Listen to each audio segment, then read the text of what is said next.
नमस्कार दोस्तों आपको याद होगा पिछले साल पाकिस्तान ने ऑपरेशन सिंदूर के दौरान बहुत सारे फेक नैरेटिव चलाए थे और मैं ये नहीं कहूंगा कि वो उसमें सक्सेस नहीं हुआ, क्योंकि क्या होता है ना, पाकिस्तान का पूरा ध्यान सिर्फ नैरेटिव बनाने में होता है, अपने लोगों को ये बताने में होता है कि देखो ये जो वॉर है वो हम जीत रहे हैं, क्योंकि वो वॉर एक्चुअल में तो जीत नहीं सकता। और इसीलिए उसका पूरा फोकस इसी के ऊपर होता है, जिसमें एक जो सबसे बड़ा नैरेटिव उसने चलाया था वो ये है कि भारत का S-400 जो एयर डिफेंस सिस्टम है वो उसने डिस्ट्रॉय कर दिया है। और उसके बाद आपको याद होगा खुद पीएम मोदी यहां पर जब अपनी फोर्सेस से, अपने सैनिकों से बात करने गए, तो यहां पर आप देख सकते हो पीछे जो फाइटर जेट है, जो S-400 सिस्टम है, वो भी डिस्प्ले में लगाया गया था, एक मैसेज सेंड किया गया था। और मैं आपको बता दूं, कल एक बहुत बड़ा खुलासा हुआ है इसको लेकर। बेसिकली जो एयर मार्शल हैं उनके द्वारा बोला गया है कि पाकिस्तान ने स्पाइज, इनफैक्ट जो स्लीपर सेल्स हैं उनको डिप्लॉय किया हुआ था, ताकि S-400 एग्जैक्टली भारत में कहां कहां पर डिप्लॉयड है उसके बारे में पता लगाया जाए। तो ये इतना इंपॉर्टेंट हो क्यों जाता है? और मैं आपको बता दूं, पाकिस्तान की ऐसी हालत खराब हुई थी कि वो अपने ही एयर स्पेस पर जो फाइटर जेट है वो नहीं उड़ा पा रहा था, क्योंकि अगर वो ऐसा करता, हमारे जो S-400 जैसे सिस्टम है वो उसके फाइटर जेट को उन्हीं की टेरिटरी में डिस्ट्रॉय कर देते। और एक हमने किया भी था, मैं आपको बताऊंगा वीडियो में, तो इसको डिटेल से समझेंगे कि एग्जैक्टली क्या हुआ है, यहां पर किस तरह का खुलासा किया गया है। स्टडी IQ पर जो रक्षाबंधन सेल है स्टार्ट हो चुकी है। किसी भी साल की प्रिपरेशन आप कर रहे हो, GS फाउंडेशन बैच लेना चाहते हैं, हर एक मीडियम में अवेलेबल है, हिंदी, इंग्लिश और इंग्लिश। तो यहां पर आप इसको अवेल कर सकते हैं, जिसमें प्रीलिम से लेकर इंटरव्यू तक की तो पूरी तैयारी कराई जाती है, मेंटरशिप से लेकर सब कुछ। इनफैक्ट अगर आप प्रीलिम्स क्रैक कर लेते हो तो यहां पर फुल फी भी रिफंड हो जाता है। साथ ही साथ यहां पर जो मेंस रेसिडेंशियल प्रोग्राम है, कई सारी चीजें हैं दोस्तों। फोन नंबर दिया हुआ है, अगर आपको कोई डाउट है, प्रॉब्लम है बैच को लेकर, इस पे कॉल करिए, यूज करिए कोड अंकित लाइव मैक्सिमम डिस्काउंट के लिए। चलिए शुरुआत करते हैं। सबसे पहले ये देखते हैं कि हुआ क्या। देखिए, जो एयर मार्शल जितेंद्र मिश्रा हैं, जो कि रिटायर हो चुके हैं, ऑपरेशन सिंदूर के दौरान मई 2025 में यहां पर उन्होंने संभाला था भारत का वेस्टर्न एयर कमांड। और रिसेंटली उनका इंटरव्यू आया जिसमें उन्होंने खुलासा किया that Pakistan became so concern, Pakistan इतना ज्यादा डर गया था कि भारत का जो S-400 एयर डिफेंस सिस्टम है उसको खोजने में लगा हुआ था। यहां पर अपनी जितनी ताकत है, चाहे स्पाइस हैं, स्लीपर सेल, सैटेलाइट, जो भी कुछ था उसके पास, वो उसने अपना झोंक दिया। एंड देखो, समझने की कोशिश करिए कि ये सिर्फ एक मिसाइल लॉन्चर को लेकर हंट नहीं था। पाकिस्तान बेसिकली जो सेंसर और शूटर आर्किटेक्चर है भारत का, उसको खोजने में लगा हुआ था। खैर, यहां पर एग्जैक्ट एलिगेशन अगर आप देखोगे तो बेसिकली जो जितेंद्र मिश्रा जी हैं एयर मार्शल, उनके द्वारा यह आरोप लगाया गया है कि पाकिस्तान जानने की कोशिश कर रहा था कि भारत में S-400 की बैटरीज कहां पर है, ताकि वो अपने जो फाइटर जेट हैं उसको अपने टेरिटरी में उड़ा सके और भारत पर हमला कर सके।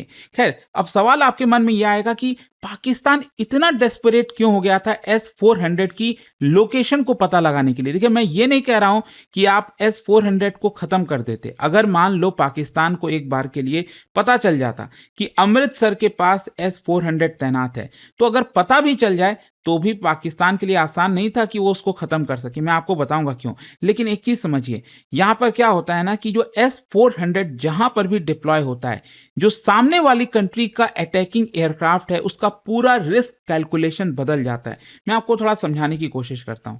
जो S-400 हमने रशिया से लिया, उसको जहां पर भी हम डिप्लॉय कर सकते थे ना, तो उसकी वजह से एक बहुत अच्छा एनवलप तैयार हो जाता है। मतलब हमारे जितने एसेट्स हैं उस S-400 के आसपास, वो पूरी तरह से प्रोटेक्टिव हो जाते हैं। एक तो ये फायदा।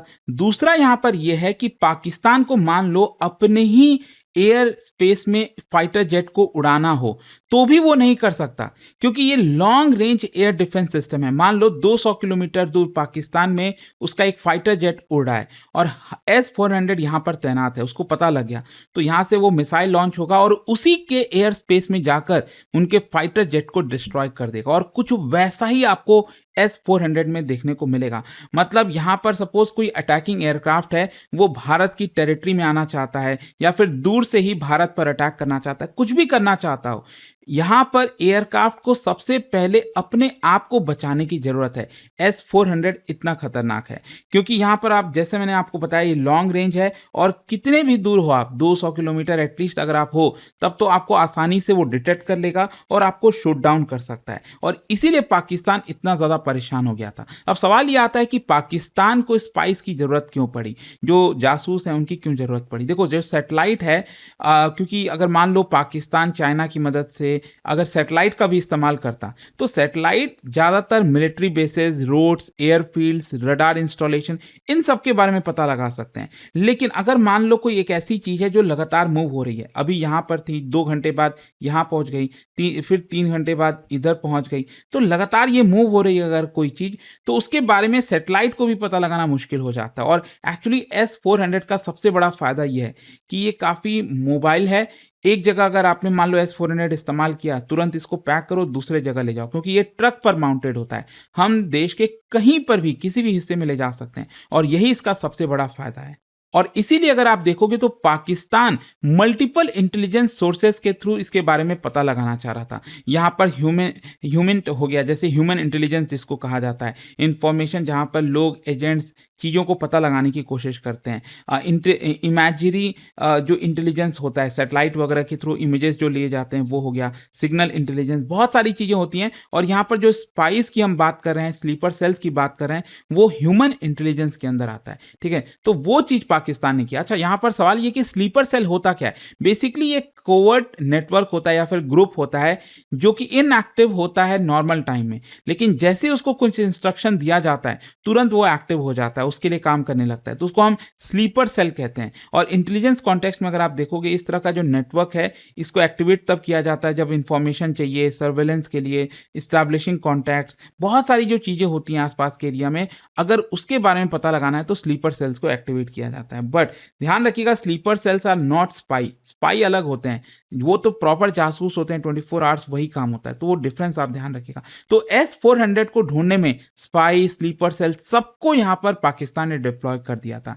अच्छा, यहाँ पर S-400 को लोकेट करना इतना डिफिकल्ट क्यों है? एक तो मैंने आपको बताया कि ये काफ़ी मोबाइल है, एक जगह से दूसरे जगह आसानी से जा सकता है। और साथ ही साथ जो मॉडर्न एयर डिफेंस सिस्टम आप देखोगे ना, वो ऐसा नहीं है कि उसकी जो लोकेशन है वो प्रिडिक्टेबल होगी। ऐसे तो किसी भी एयर डिफेंस सिस्टम को फिर तो आप डिस्ट्रॉय कर पाओगे।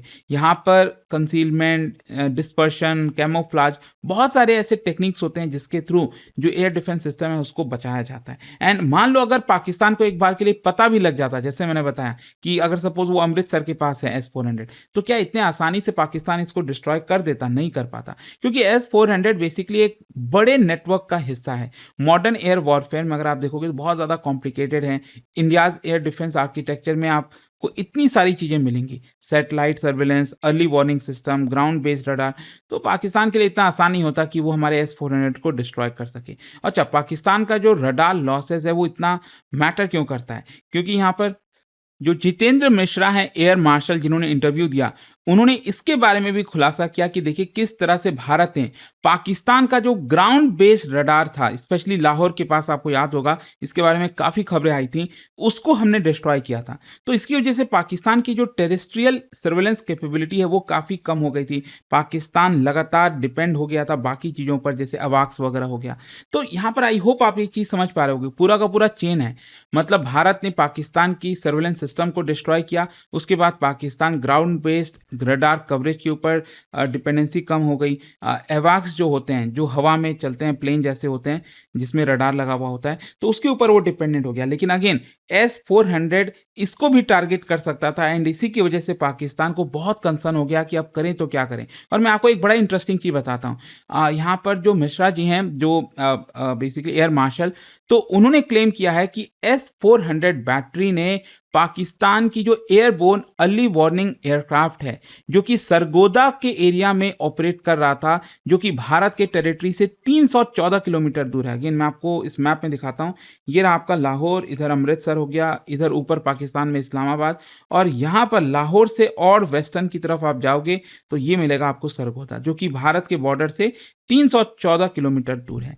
तो यहाँ पर बताया जा रहा है कि ऑपरेशन सिंदूर के दौरान यहाँ पर जो एवैक्स सिस्टम था वो आपका ऑपरेट कर रहा था सरगोदा एरिया में, और हमारे S-400 ने इसको एक प्रकार से ट्रैक कर लिया, और क्योंकि उस समय वॉर जैसी सिचुएशन थी, वॉर चल ही रहा था, भारत ने इसको पूरी तरह से डिस्ट्रॉय कर दिया, जो कि जिसकी वजह से अगेन आप देखोगे तो यहाँ पर बहुत परेशान था पाकिस्तान कि आखिरकार अब करें क्या। खैर यहाँ पर मैं आपको बता दूं कि S-400 ने एक एंटी एक्सेस इफेक्ट क्रिएट किया था। एंटी एक्सेस का सिंपल अर्थ ये होता है कि S-400 की जहां तक रेंज है उस रेंज में आप नहीं आओगे, जैसे ही आप आओगे तो आपको शूट डाउन कर दिया जाएगा। और एरिया डिनायल का मतलब होता है कि अगेन आपने ये जो एरिया है, ये जो पूरा का पूरा एरिया, उसमें आने नहीं देना है। तो S-400 का मतलब ये नहीं है कि जो भी एयरक्राफ्ट है उसको डिस्ट्रॉय कर दो तुरंत आते। बेसिकली ये एंटी एक्सेस क्रिएट करता है, मतलब यहाँ पर एनिमी कंट्री को पता है कि अगर S-400 यहाँ पर है तो उसके इर्द गिर्द घूमना भी मत, दिखना भी मत।